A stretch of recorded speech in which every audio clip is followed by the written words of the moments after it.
Standing কমিটির member Amir Khasru Mahmud Chowdhury, please.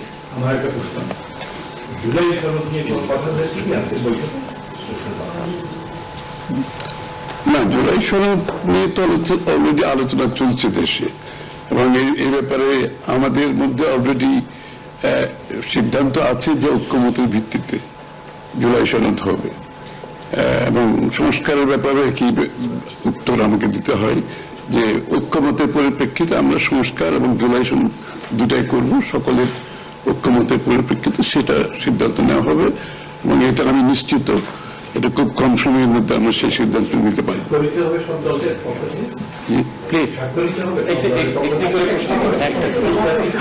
ঐক্যমত যেখানে হবে, স্বাভাবিকভাবে ঐক্যমতের পরিপ্রেক্ষিতে যে সিদ্ধান্ত হবে স্বাক্ষরিত তো হবেই, না হওয়ার কোনো কারণ তো নাই।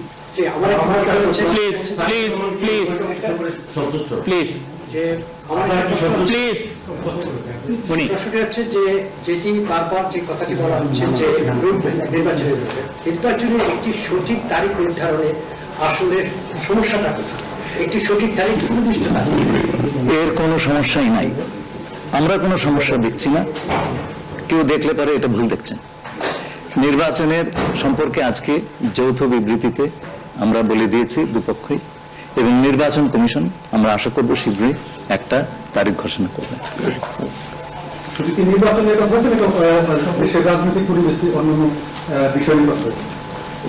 সব বিষয়ে আলোচনা তো হবে, স্বাভাবিক। আমরা তো নতুন বাংলাদেশ গড়ার প্রত্যয় নিয়ে সামনের দিকে এগোচ্ছি। সবাই আমরা চাই দেশ গড়ার যে প্রত্যয় আমরা নিয়েছি, আমরা ঐক্যবদ্ধভাবে সেই কাজটা করব। শুধু নির্বাচনের আগে নয়, নির্বাচনের পরেও বাংলাদেশ গড়ার যে প্রত্যয় নিয়ে আমরা সবাই ঐক্যমত হয়েছি, সেটা আমরা সামনের দিকে এগিয়ে নিয়ে যাব। একজন প্লিজ প্লিজ উনি বলুন। সংস্কার নিয়ে যে দীর্ঘ আলোচনা হচ্ছিল, সেই সংস্কার বিষয়ে বিএনপির পক্ষ থেকে বা তারেক রহমান সাহেবের পক্ষ থেকে আপনারা কিভাবে রিঅ্যাক্ট করেছেন? আর এটা ওইটা না, কাপড় ধোয়ার একটাই সলিউশন, চাকা অনেক ওয়ান।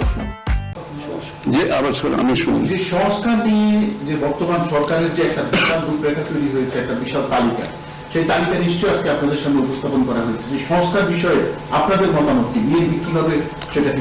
এটা তো পরিষ্কার, এটা এখানে না বোঝার কোনো কারণ নাই। বিষয়টা হচ্ছে সংস্কার, চিফ অ্যাডভাইজার সাহেব, তারেক রহমান সাহেব, আমরা সবাই একই কথা বলছি, যে বিষয়গুলো তো ঐক্যমত হবে সেগুলোতে সংস্কার হবে, তাই না? তো সংস্কারের বিষয় তো একটা চলমান প্রক্রিয়া, এমন না যে আজ সব সংস্কার এখন শেষ হয়ে যাবে। এটা নির্বাচনের আগেও কিছু সংস্কার হবে যেখানে ঐক্যমত হবে, আর নির্বাচনের পরেও সংস্কার অব্যাহত থাকবে। কারণ আমরা যেই দেশ গড়ার প্রত্যয় নিয়েছি, সংস্কারের প্রয়োজনীয়তা সবাই অনুভব করছে এখানে, সুতরাং আগে পরে সংস্কার চলতে থাকবে।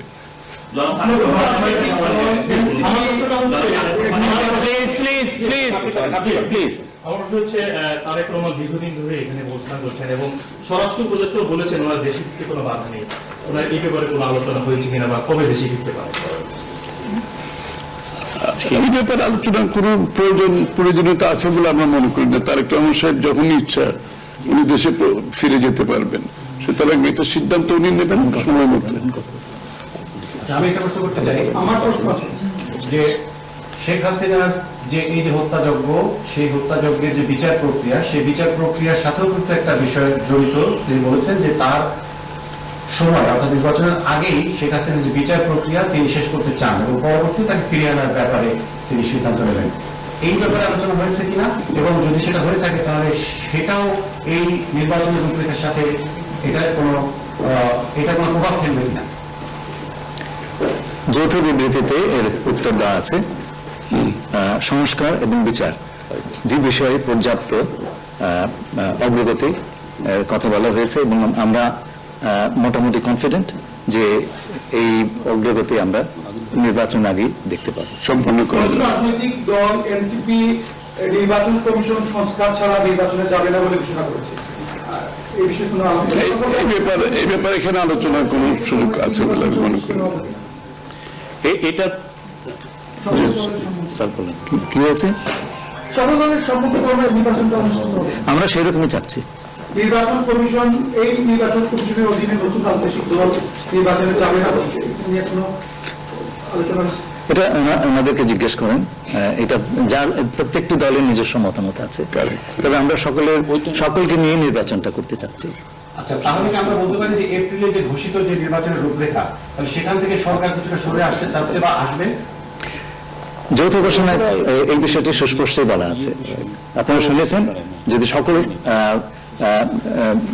কাজ সময় মতো আমরা করতে পারি এবং বিচার ও সংস্কারের ব্যাপারে পর্যাপ্ত অগ্রগতি হয়, তাহলে নিশ্চয়ই সেটা করা যেতে পারে। এখানে আমি একটু অ্যাড করি যে ইয়ের সাথে, যে মিটিংটা প্রথমে আমাদের দুই সাইডের ডেলিগেশনের সাথে হয়েছে এবং পরবর্তীতে 1-to-1 আমরা দুজনে দীর্ঘ সময় আলোচনা করেছেন। আপনারা কি সন্তুষ্ট কিনা?